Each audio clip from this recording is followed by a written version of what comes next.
Glen Davis made over $32 million in his career, but he spent most of it on Popeyes. Oh. It's your boy, Big Baby, man. Don't believe all that shit on the internet. I will have my day in court. They just mad because a black man got money, man. He's trying to keep a black man down, man. Hey, man, shout out Rollo, man. All those people, man, getting money, man. My shit legal, man. A lot of jump shots. A whole lot of jump shots. A lot of y'all see this behavior and y'all say this is just Glen being a lovable giant. I see Glen being a juvenile delinquent stuck in a grown man's body and not knowing when to grow up. So after he spent his career earnings on Popeye's biscuits, he decided he was going to defraud the very organization that paid him $32 million over his career. No, Glen didn't earn the $32 million. Like, as far as I'm concerned, man, this man's career earning was charity. Glen Davis was 6'9", 360 pounds, and averaged 4 rebounds a game. This man was a certified bum who stole money from organizations. And I guess because he got away with the first highway robbery of getting $32 million for 4 rebounds a game, he came back and said, bruh, it's an easy lick. So he came back to steal some more money, and the NBA said, no. Sir, you're going to jail. It's not really news. We all know this, that Big Baby was convicted and sentenced to 4 years in prison for defrauding the NBA's healthcare plan. A lot of y'all hear this news and don't really understand how diabolically dubious this was. Glen Davis wasn't just a participant. He was the mastermind, the gang leader in this racketeering case, all right? He was like the mastermind and the brainchild behind defrauding the NBA healthcare plan. You see, Glen Davis understood that the NBA would reimburse players for whatever treatments they get. So if you qualify as a player in post-retirement for treatment, the NBA will reimburse you. So, for example, if you go to the doctors and spend $5,000 on whatever treatment you get, the NBA will reimburse either the full amount or a partial amount, right? And they will give you cash. So Glen Davis recruited a bunch of doctors under his ring, got a bunch of NBA players who qualify for post-retirement treatment, had those doctors write out like fake invoices for treatments they never did for the NBA players, and then they brought the invoices to the NBA. The NBA will give out payments, and then they will pocket it. And Glen Davis was the leader of this. Instead of investing his money, getting a job because money is running low, this big body airhead started like to engage in fraud.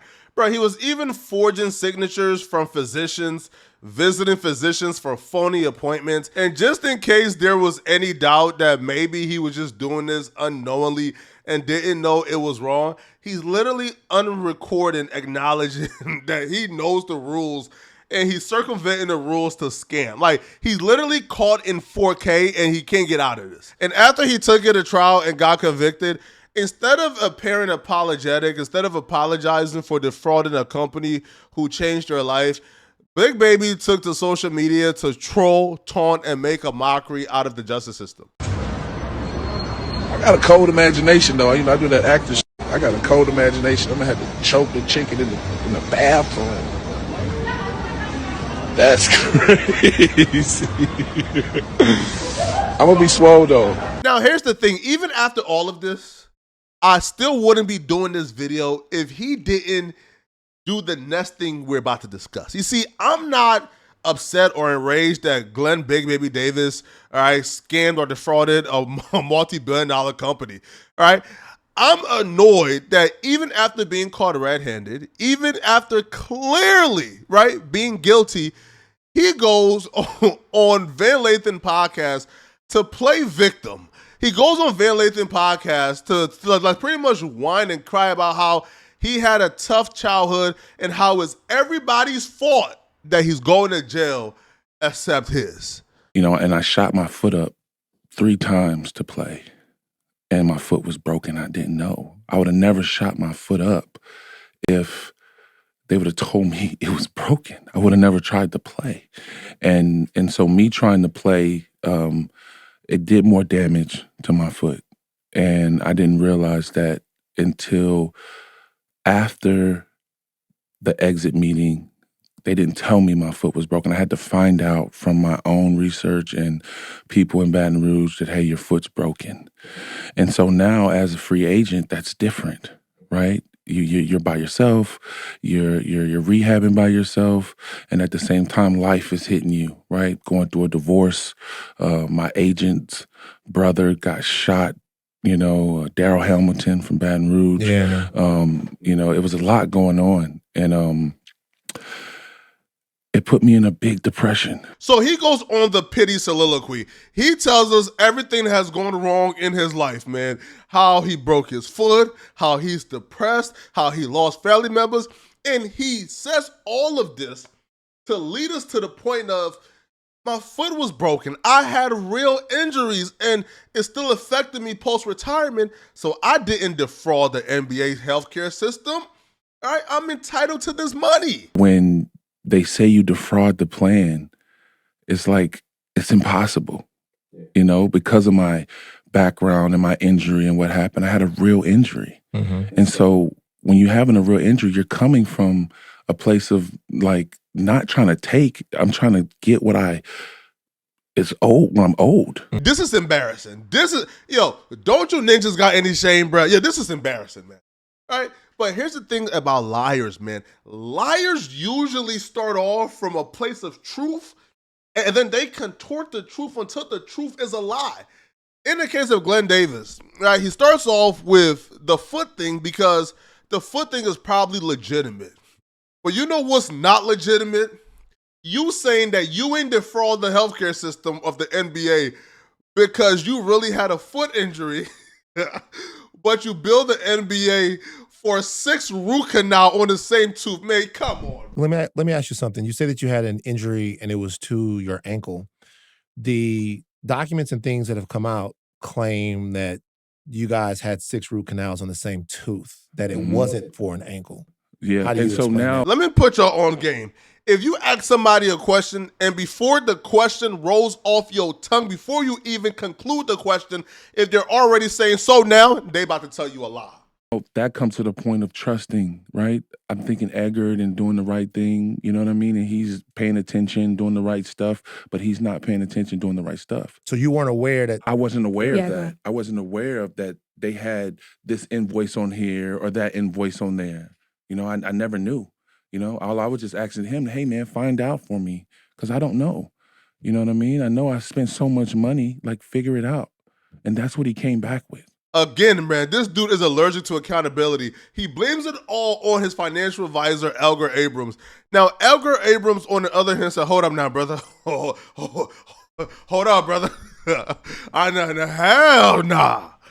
Elgar Abrams took the stand to testify against Big Baby and said that Big Baby would actually give him the fake invoices and have him file on behalf of him, I guess to make it look more official, even though the NBA has went out of his way to make the process very simple to where, bro, you just fill out a form.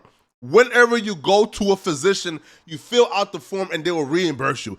He didn't have to go through Elgar Abrams, but he went through Elgar Abrams to sort of create this veil of credibility that didn't exist. Now, believe it or not, Brett, Glen Davis actually got more shameless as his interview went on. See, he starts off the interview by saying, hey, bruh, I chose not to tell. I chose to keep it solid, kept my mouth shut because I ain't no snitch. I could never take the stand and rat out my homies. Did you know it by then that something was wrong? I knew something was wrong by then, and I could have went and told, I could have been like, hey, no, these guys are da-da-da, but I didn't want to do that. But then, the entire interview, he snitched on other NBA players who were involved. And then 2 weeks later, Terrence Williams calls me. And I know Terrence Williams, but I don't know him. This is my first time having a conversation with him. Mm-hmm. And so he asks me, hey, man, why are you not answering the phone? Why are you not answering the phone? And I'm like, I didn't know you, what's up? He was like, hey, man, I'm the one that did Allen's and I'm the one that helped this. I represent the Players Association. I'm like, you're a rep for the Players Association? He's telling everybody this. And so as we go along, we're having conversation and I feel weird about it. So I get my financial advisor involved. And so I get him involved. He talks to him and then he calls me back and he says, hey, review it, sign it, send it back. As things start to involve, Terrence starts to be like, yo, I need $16,000. And I'm like, fuck no. I'm not giving you $16,000 for what? What are you? And so that's when I started to know and started to feel. So I called Tony Allen, and Tony Allen told me like, "Hey man, you shouldn't have fucked with this guy. You should fuck with me." And I'm thinking like in my head, I'm like, what the fuck is going on? But don't get it confused. Daniel, what the F is going on didn't motivate him to stop. It actually motivated him to become a ringleader, to become the plug.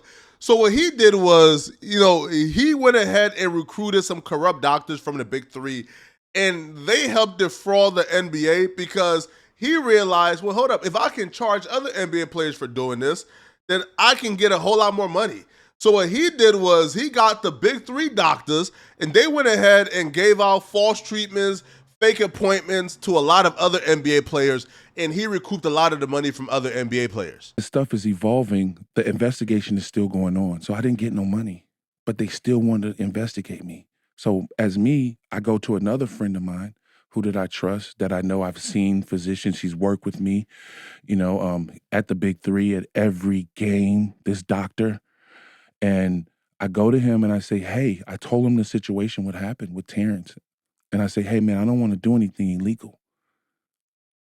I need to be accounted for my injury, though. And I said, what can we do? He said, you can put all the Big Three, because I was there working with you, all the Big Three dates. And that's what we did. And now he turns around, pleads the Fifth, doesn't come to court, and just turns around and say, hey, I brought him to the party, when he's already over here partying. That was a big thing on why the difference between, Will and me. He got on the stand, he got a chance to talk, and then also they made it seem like I brought the doctor to the party. So it's like you're bringing somebody. When he says they're accusing me and charging me with bringing this doctor to the party, what he's saying is players like Tony Allen, who, was charged, but they was only charged for submitting false statements, and he got like probation and supervised released. Well, the reason why he got like probation and Glen Davis is going to prison is because Glen Davis brought the doctor, and the doctor and Glen Davis were in cahoots and helped other players defraud the NBA system for him to profit and pocket some money from them other players as well. So he was literally the mastermind, but he's in this interview, he's throwing out little pebbles and crumbs of information, but he's doing a great job as trying to like disguise the information for people who really, I guess, don't understand what's going on, right? And I'm not talking about like Van and Rachel, because they're very well informed. I'm talking about like the audience who isn't really like quite aware as to what's going on. You will hear the story and think he's completely innocent due to these like pebbles he's throwing out. But no, he brought the doctor to the party, and that doctor and Glenn helped defraud the NBA system, right, by writing out false appointments, false treatments to other NBA players, right? He's guilty. Now, here's the thing, right? This guy is so delusional and shameless, he then starts blaming the NBA for why him and other NBA players who made tens of millions of dollars as to why they're broke today. It's apparently the NBA fault. Those things, when I had millions and millions of dollars, right? And so I think what it is, the Players Association, I think, they have to do a better job of being hands-on. And then I think the other thing is that you have to go to where they are in order to affect anyone. You got to go to where they are. You got to be hands-on with them. And I think that's what we miss, because as players, we're up here, you know what I mean? And so when we come down, we're not outside, we're in the house. There has to be somebody to go knock on the door and say, hey, bro, what's going on? And I think that's what we're missing. And I think it's going to keep going and keep going.